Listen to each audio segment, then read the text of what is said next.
வணக்கம் உறவுகளே, நான் உங்கள் ஷகிலா செந்தில். எல்லாரும் எப்படி இருக்கீங்க? நான் ரொம்ப நல்லா இருக்கேங்க. நாளைய தினம், அதாவது புதன்கிழமை 29/1/2025 தை மாதத்தில் வரக்கூடிய நமக்கு தை அமாவாசைங்க.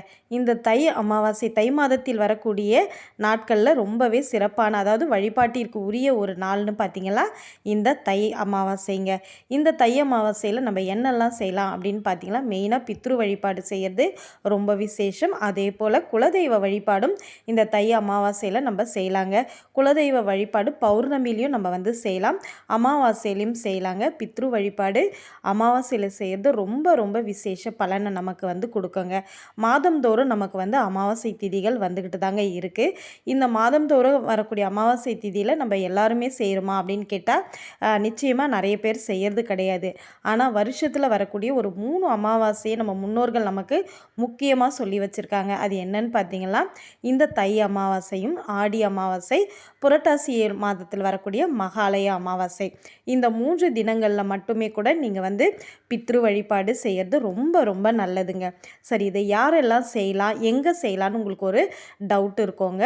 இதை தாய் தகப்பன் இல்லாத, அதாவது அப்பா அம்மா இல்லாத குழந்தைகள் செய்யலாம். அதுக்கப்புறம் கணவனை இழந்த மனைவியை இழந்த கணவன் செய்யலாம். பிள்ளைகளை இழந்த பெற்றோர்கள் இதை செய்யலாங்க.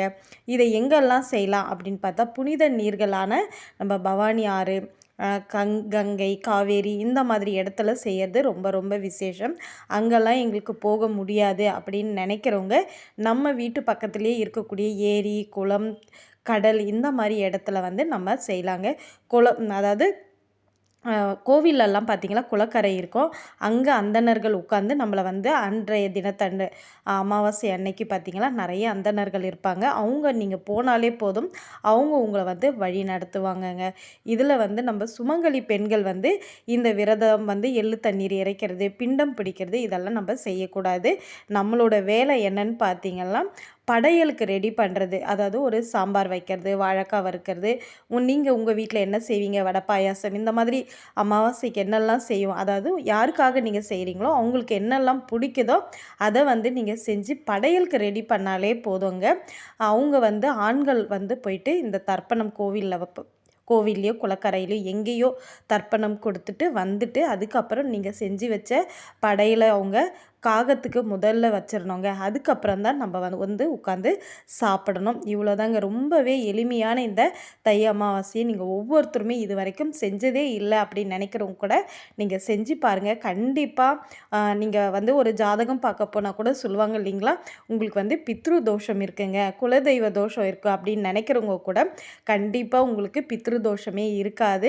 நீங்கள் தொட்டதெல்லாம் வெற்றியாகவே முடியுங்க. குலதெய்வம் அவங்கவுங்க குலதெய்வத்தை எப்படி வழிபாடு செய்யணும்னு சொல்லிட்டு உங்களுடைய வீட்டில் இருக்கிற முன்னோர்கள் பெரியவங்க கிட்ட கேட்டு நீங்கள் தெரிஞ்சு அதன்படி உங்கள் குலதெய்வ வழிபாடு செய்யுங்க. அதுதாங்க ரொம்ப நல்லது. இப்போ நான் குலதெய்வ வழிபாடு இப்படி செய்யுங்கன்னா, என்னுடைய குலதெய்வத்துக்கு என்ன செய்வோமோ அதை தான் நான் உங்களுக்கு சொல்லுவேன். ஆனால் அது எல்லாருக்குமே செட் ஆகாது இல்லைங்களா. ஆனால் பித்ரு வழிபாடுன்றது எல்லாருக்குமே ஒரே மாதிரி தாங்க. அவங்களுக்கு பிடிச்ச விஷயத்த மட்டும்தான் நீங்கள் செய்ய போகிறீங்க. எல்லாருமே தர்ப்பணம் கொடுக்கறது தான், எல்லாமே படையலிட்டு காகத்துக்கு சாப்பாடு வைக்கிறது. இது பொதுவான விஷயம் தானே. அதனால தான் அமாவாசையை மிஸ் பண்ணாமல் செய்யுங்க. நாளைக்கு காலையில் கோலம் மறந்தும் போட்டுறாதீங்க. ஏன்னா நான் சம்டைம்ஸ் மறந்துடுவேன். மறந்துட்டு கோலம் போட்டுடுவேன். அதுக்கப்புறமா பார்த்திங்கன்னா கேலண்டர் பார்த்துட்டு அதை பெருக்கி அள்ளிடுவேன். அந்த மாதிரி எனக்கு நிறைய நடந்திருக்கு. அந்த மாதிரி நீங்கள் செய்யாதீங்க. கோலம் நாளைக்கு போடுறத தவிர்க்கிறது ரொம்ப நல்லது. இன்னொரு டவுட் இருக்கோங்க, பூஜை அறையில் விளக்கேற்றி வழிபாடு செய்யலாமான்னு. இந்த அமாவாசை வழிபாடு செய்கிறவங்க, பித்ரு வழிபாடு செய்கிறவங்க நாளைக்கு பூஜை அறையில் விளக்கேற்றி வழிபாடு செய்யாதீங்க. அதுக்கப்புறம் நாளைக்கு மாலையில் கூட நீங்கள் சாமிக்கு விளக்கேற்றி வழிபாடு செய்யுங்க. நான் அப்படி தாங்க செஞ்சுக்கிட்டு வரேன். அதை தான் நான் உங்களோட ஷேர் பண்ணியிருக்கேன். நம்ம வீடியோ பிடிச்சிருந்தா கண்டிப்பாக லைக் பண்ணுங்கள், சப்ஸ்கிரைப் பண்ணுங்கள். மறக்காமல் உங்களுடைய வேல்யூபிள் கமெண்ட்ஸை என்னோட ஷேர் பண்ணுங்கள். தேங்க்ஸ் ஃபார் வாட்சிங். பாய்.